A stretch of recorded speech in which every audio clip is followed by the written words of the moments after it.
বিসমিল্লাহির রহমানির রহিম। আজকে আমরা যেটা করব সেটা হচ্ছে যে আমাদের রাসায়নিক পরিবর্তন অর্থাৎ কেমিস্ট্রি প্রথম পত্রের চতুর্থ চ্যাপ্টার এইটার অনুশীলনের কোশ্চেন সলভ। ঠিক আছে, তো চলো শুরু করি। দেখো ভাইয়া, প্রথমে যে কোশ্চেনটা আছে, আন্তর্জাতিকভাবে রসায়নবিদ দ্বারা স্বীকৃত সবুজ রসায়নের মূলনীতি কয়টি? সবুজ রসায়নের মূলনীতি কয়টা ভাইয়া? 12টা। ঠিক আছে, এই যে সবুজ রসায়নের যে মূলনীতি আছে, এই সবুজ রসায়নকে কি বলা হয় জানো? জাস্ট ইংলিশ করে দাও, নাম হয়ে যাচ্ছে গ্রিন কেমিস্ট্রি। তো এই দেখো দ্বিতীয় কোশ্চেন আবার সেটা দিয়েই করছে। গ্রিন কেমিস্ট্রির 12টি নীতির মধ্যে নিচের কোনটি সঠিক নয়? ঠিক আছে, আচ্ছা, এই গ্রিন কেমিস্ট্রিটা তৈরির উদ্দেশ্য কি ভাইয়া?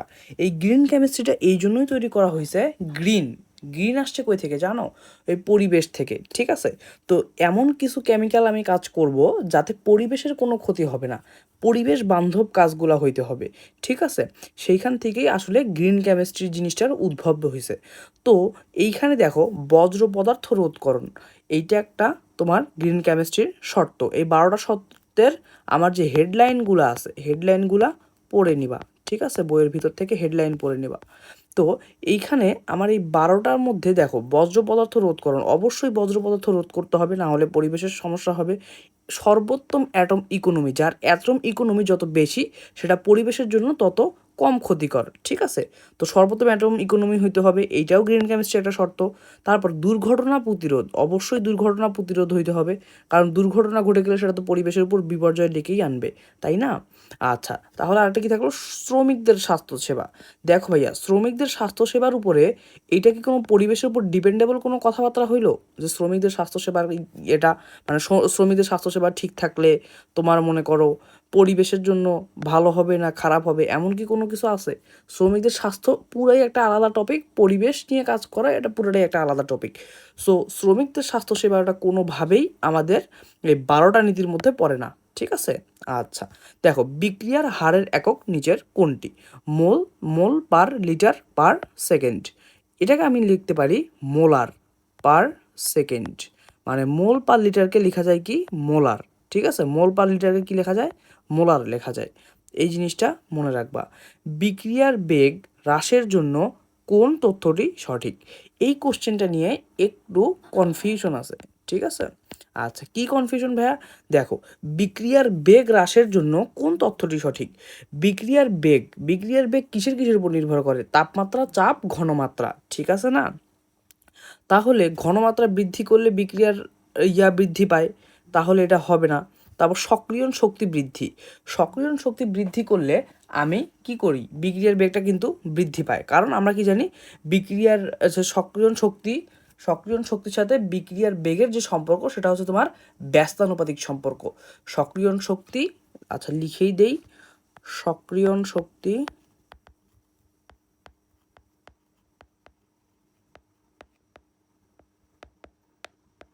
1/, বিক্রিয়ার বেগ। ঠিক আছে, আচ্ছা, ব্যস্তানুপাতিক সম্পর্ক। তাহলে সক্রিয় শক্তি যদি বৃদ্ধি পায় তাহলে বেগটা কি হবে? বেগটা হ্রাস পাবে, তার মানে এইটা সঠিক কথা। কিন্তু অন্য পাশেও আবার যেগুলো আছে, বিক্রিয়কের পৃষ্ঠতলের ক্ষেত্রফল বৃদ্ধি, দেখো ভাই, ক্ষেত্রফল যত বৃদ্ধি করবা বেগ তত বৃদ্ধি পাবে। ঠিক আছে, আচ্ছা, তাপমাত্রা বৃদ্ধি করলে অণুগুলার গতিশক্তি বৃদ্ধি পাবে, ফলে বিক্রিয়াও কি হবে? তাড়াতাড়ি হবে। তাহলে এটাও হয় না। ঠিক আছে,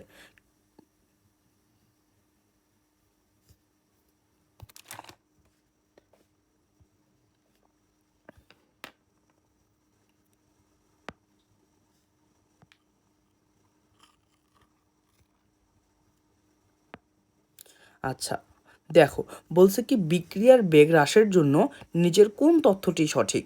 বিক্রিয়কের ঘনমাত্রা বৃদ্ধি? না ভাইয়া, আমরা জানি কি ঘনমাত্রা বৃদ্ধি করলে বিক্রিয়ার বেগ বাড়ে। তাপমাত্রা বৃদ্ধি করলে অণুগুলার কি হবে? অণুগুলা ছোটাছুটি দ্রুত করবে, তাহলে তাহলে কি হবে? বিক্রিয়া তাড়াতাড়ি হবে। তাহলে এটাও হবে না। বিক্রিয়কের পৃষ্ঠতল বৃদ্ধি, আমরা জানি পৃষ্ঠতল বাড়ায় কি করা যায়? বিক্রিয়ার বেগ বৃদ্ধি করা যায়, তাহলে এটাও হচ্ছে না। তাহলে কি হচ্ছে ভাই? সক্রিয়ণ শক্তি বৃদ্ধি। কেন? কারণ হচ্ছে যে আমরা জানি সক্রিয়ণ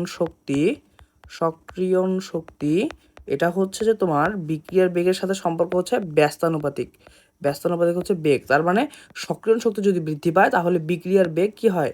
হ্রাস পায়। ঠিক আছে, তার মানে এই সক্রিয়ণ শক্তি বৃদ্ধিটাই হচ্ছে আমার অ্যান্সার। তাপমাত্রার সাথে বিক্রিয়ার হারের সম্পর্ক কীরকম? সমানুপাতিক। এই যে দেখো এইখানকার খ নাম্বারই বললাম যে তাপমাত্রা বৃদ্ধি পাইলে অণুগুলো কী হবে? ছোটাছুটি বেশি করবে, বেশি ছোটাছুটি করলে কী হবে? রিয়াকশন তত তাড়াতাড়ি হবে, তাহলে বিক্রিয়ার হার কী হবে? তত দ্রুত হয়ে যাবে। নিচের কোন বিক্রিয়ার হার সবচেয়ে বেশি?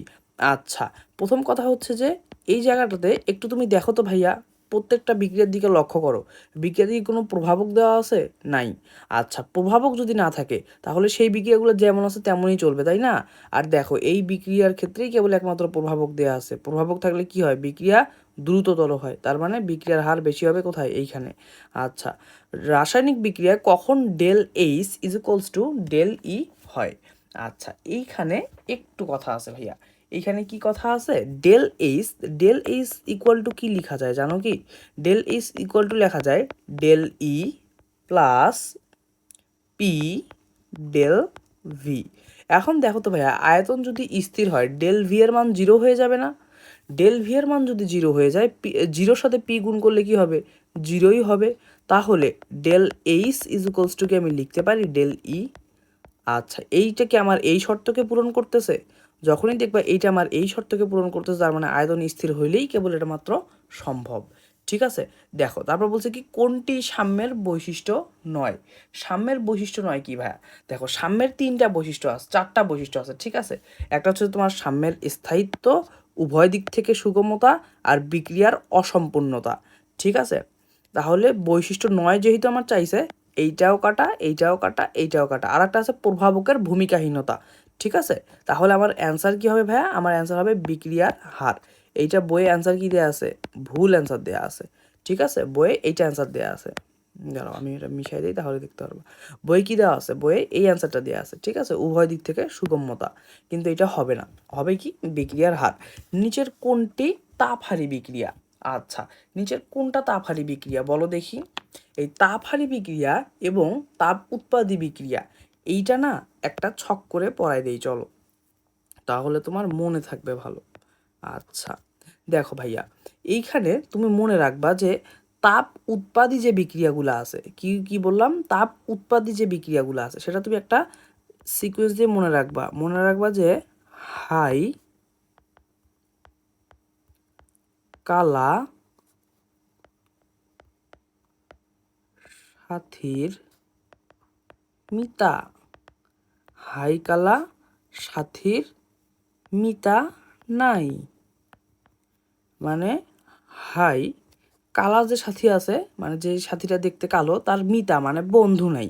ঠিক আছে, তাহলে কি হচ্ছে? ভালো কথায় কালো সাথীর কোনো বন্ধু নাই। ঠিক আছে, আচ্ছা, এখন এগুলা দিয়ে আপনি কি বুঝাইলেন ভাইয়া? দেখো হাইতে বুঝাইলাম হাইড্রোজেন।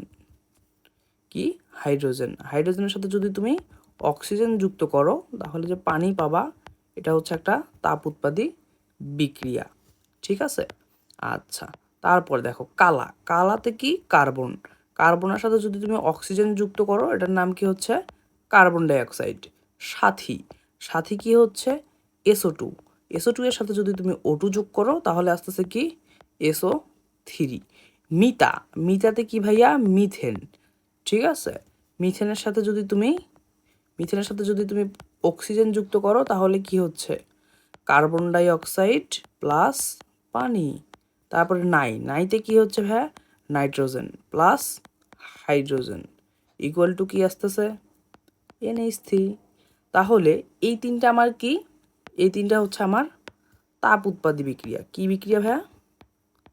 তাপ উৎপাদী বিক্রিয়া।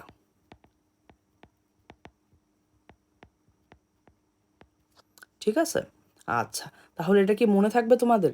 এতটুকু যদি ভাইয়া তুমি মনে রাখতে পারো যে পানি তৈরির যে রিয়াকশন, কার্বন ডাইঅক্সাইড তৈরির রিয়াকশন, তারপরে SO3 তৈরির রিয়াকশন, তারপর আমার এই কার্বন ডাইঅক্সাইড প্লাস পানি মানে যে প্রথম দুইটা, ঠিক আছে, আর হচ্ছে NH3, এই বিক্রিয়াগুলা কি ভাইয়া? এই বিক্রিয়াগুলা হচ্ছে আমার সবগুলাই তাপ উৎপাদী বিক্রিয়া। কেমন? আচ্ছা, তাহলে এতটুকু মনে রাখবা। চলো আমরা তাহলে নেক্সট কোশ্চেনের দিকে আগাই। কোনটি ঋণাত্মক প্রভাবক? ঋণাত্মক প্রভাবক কি আমার? গ্লিসারিন। ঠিক আছে, আচ্ছা, তবে এইখানে কিছু জিনিস আমার জানতে হবে, ঠিক আছে? এই প্রভাবকের ছক আছে, তুমি এখান থেকে পড়ে নিবা। প্রভাবকের ছক কি ভাইয়া? ওই যে তোমার মনে করো ধনাত্মক প্রভাবক আছে, ঋণাত্মক প্রভাবক আছে, স্বপ্রভাবক আছে, আবিষ্ট প্রভাবক আছে, আবার প্রভাবক সহায়ক আছে। সেখান থেকে যেটা খুবই খুবই ইম্পর্টেন্ট সেটা হচ্ছে তোমার স্বয়ংক্রিয় প্রভাবক বা স্বপ্রভাবক হচ্ছে তোমার ম্যাঙ্গানিজ 2+, ঠিক আছে? আর আবিষ্ট প্রভাবক আর একটা আছে, আবিষ্ট প্রভাবক। আবিষ্ট প্রভাবকটাও অনেক ইম্পর্ট্যান্ট। আবিষ্ট প্রভাবক কি ভাইয়া? Na2CSO3, SO3, ঠিক আছে? এটা হচ্ছে তোমার আবিষ্ট প্রভাবক। এই দুটো জিনিস খুবই ইম্পর্ট্যান্ট। আর নেগেটিভ প্রভাবকের মধ্যে কি কি আছে? গ্লিসারিন আছে, তারপরে আমার আছে হচ্ছে তোমার H2SO4 আছে, তারপরে আমার আছে হচ্ছে তোমার H3PO4 আছে, এগুলা, ঠিক আছে? গ্লিসারিন তো দিলামই, এনিসল আছে, এগুলা, ঠিক আছে? আচ্ছা, আর প্রভাবক সহায়ক, প্রভাবক সহায়ক, এই প্রভাবক টপিকটা কিন্তু অনেক ইম্পর্টেন্ট, ঠিক আছে? SSC and admission. ওকে, তাহলে আরেকটা কি বললাম আমি? তোমার প্রভাবক সহায়ক, প্রভাবক প্রভাবক সহায়ক, এটা হচ্ছে তোমার কি? মলিবডেনাম, ঠিক আছে? তাহলে এই কোশ্চেনে আমার একদম অ্যানালাইসিস করা শেষ। দেখো তারপরে বলছে কি প্রভাবক বিষ কোনটা? প্রভাবক বিষ হচ্ছে ভাই আর্সেনিক, ঠিক আছে? আচ্ছা, এইটাও আমি পড়াই দিতাম, কিন্তু ওই উপরেও লিখে দিতাম, নিচে আসে দেখে আর লিখলাম না। তারপরে কি বলা আছে? কেডাব্লিউ। কেডাব্লিউ মূলত কোনটি ভাইয়া? কেডাব্লিউ হচ্ছে যে তোমার পানির আয়নিক গুণফল, ঠিক আছে? কেডাব্লিউ কি? কেডাব্লিউ হচ্ছে পানির আয়নিক গুণফল। আচ্ছা, এই কেডাব্লিউ বাদ দিয়ে আরো অনেকগুলো আছে। কে এ কি? কে এ হচ্ছে তোমার অ্যাসিডের বিয়োজন ধ্রুবক। তারপর আছে কেবি। কেবি কি? কেবি হচ্ছে তোমার ক্ষারের বিয়োজন ধ্রুবক, ঠিক আছে? আচ্ছা, তারপরে দেখো বলছে যে স্পর্শ পদ্ধতিতে H2SO4 উৎপাদনে নিচের কোনটি প্রভাবক হিসেবে ব্যবহার করা হয়? ভ্যানাডিয়াম পেন্টাঅক্সাইড। আচ্ছা, এটা কিভাবে বুঝলেন ভাইয়া? দেখো, স্পর্শ পদ্ধতিতে H2SO4 উৎপাদন, তাহলে তুমি আমাকে বলো তো H2SO4 এটা কয়ভাবে উৎপাদন করা যায় ভাইয়া? দুইভাবে। কি কি? একটা হচ্ছে যে তোমার এটা দুইভাবে উৎপাদন করা যায়, একটা হচ্ছে তোমার লেড প্রকোষ্ঠের মাধ্যমে, আর একটা হচ্ছে তোমার স্পর্শ পদ্ধতির মাধ্যমে। কি বললাম ভাইয়া? একটু মনে করার ট্রাই করো। একটা হচ্ছে যে তোমার স্পর্শ পদ্ধতির মাধ্যমে, আর একটা হচ্ছে তোমার লেড প্রকোষ্ঠ পদ্ধতির মাধ্যমে, ঠিক আছে? আচ্ছা, মনে করো তুমি যখন লেড প্রকোষ্ঠের মধ্যে করবা, লেড প্রকোষ্ঠ, আচ্ছা, লেড প্রকোষ্ঠের মধ্যে যখন করবা তখন প্রভাবক হিসেবে থাকবে আমার নাইট্রোজেন অক্সাইড, ঠিক আছে? আর যখন তুমি স্পর্শ পদ্ধতিতে করবা, যখন তুমি স্পর্শ পদ্ধতিতে করবা তখন তোমার প্রভাবক হিসেবে কি থাকবে? তখন তোমার প্রভাবক হিসেবে থাকবে হচ্ছে যে তোমার প্লাটিনাম, আর হচ্ছে যে ভ্যানাডিয়াম পেন্টাঅক্সাইড, ঠিক আছে? এই জিনিসটা একটু মনে রাখবা। তাহলে H2SO4 কয়ভাবে উৎপাদন করা যায় ভাইয়া? দুইভাবে। একটা হচ্ছে যে কি? একটা হচ্ছে যে তোমার লেড প্রকোষ্ঠের মাধ্যমে, আর একটা হচ্ছে যে তোমার স্পর্শ পদ্ধতির মাধ্যমে, ঠিক আছে? এতটুকু কি ক্লিয়ার তোমাদের? এতটুকু ক্লিয়ার হইলে তো আলহামদুলিল্লাহ। আচ্ছা, তারপরে দেখো, তারপরে একটা বিক্রিয়া দেয়া আছে। এই বিক্রিয়া দিয়ে বিক্রিয়া একটা ডেল এইচ এর তাপমাত্রা দেয়া আছে, দিয়ে বলছে যে সর্বোচ্চ উৎপাদনের শর্ত কোনটা? আচ্ছা, দেখো তো ভাইয়া, এই বিক্রিয়ার ক্ষেত্রে তোমার ডেল এইচ এর মানটা কি? পজিটিভ। তার মানে বিক্রিয়াটা কীরকম? বিক্রিয়াটা হচ্ছে তোমার তাপ উৎপাদী। আচ্ছা, বিক্রিয়া যদি তাপ উৎপাদী হয় সেক্ষেত্রে আমার যে তাপমাত্রা আছে, এটা তাপমাত্রা যদি আমি বাড়াই, বিক্রিয়াটা কি হবে? তাপমাত্রা, তাপ উৎপাদী বিক্রিয়ার ক্ষেত্রে বিক্রিয়া বাড়ালে, বিক্রিয়ার তাপমাত্রা বাড়ালে বিক্রিয়াটা পশ্চাৎ দিকে অগ্রসর হয়, তাহলে উৎপাদের পরিমাণ তখন কমে যায়, ঠিক আছে?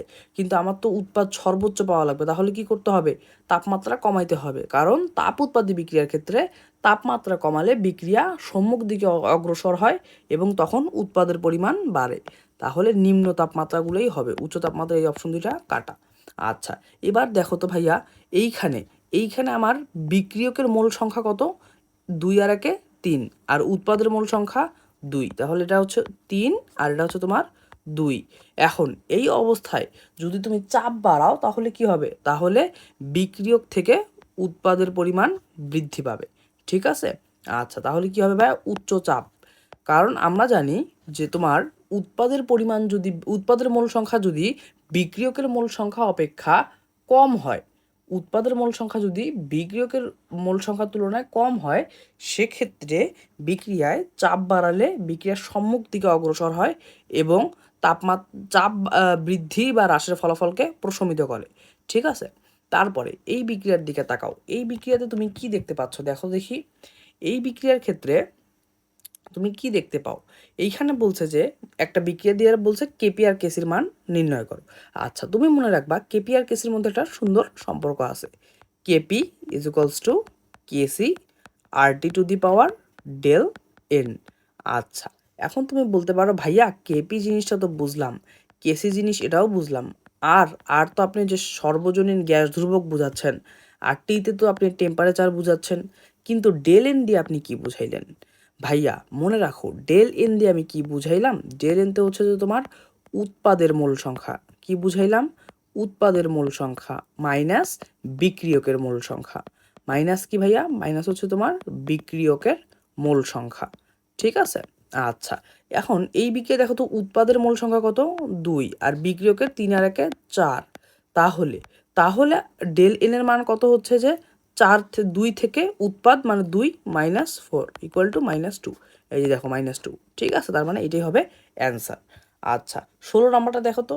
a plus B is equals to ইয়া দিয়ে আছে 3D। কেপি আর কেসির সম্পর্ক নির্ণয় করতে বলছে। আবার সেম কাজটাই করবা। আমরা জানি KP is equals to KC R D তোমার ডেল এন, মানে যে এখানে হচ্ছে তোমার 3 থেকে 2 বাদ দিলে 1, এই যে এখানে 1।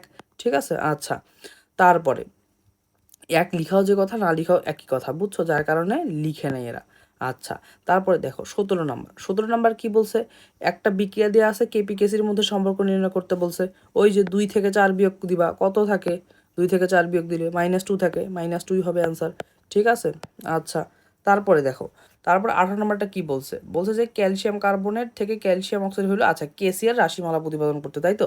আচ্ছা, কেসিয়ার রাশিমালা যখন প্রতিপাদন করতে বলছে, মনে রাখবা কেসি সমান সমান প্রথমে আগে উৎপাদগুলো লিখবা, ডিভাইডেড বাই বিক্রিয়কগুলো লিখবা। ঠিক আছে, কিন্তু দেখো ভাই এখানে যেগুলো সলিড আছে সেগুলো কখনোই লেখা যাবে না।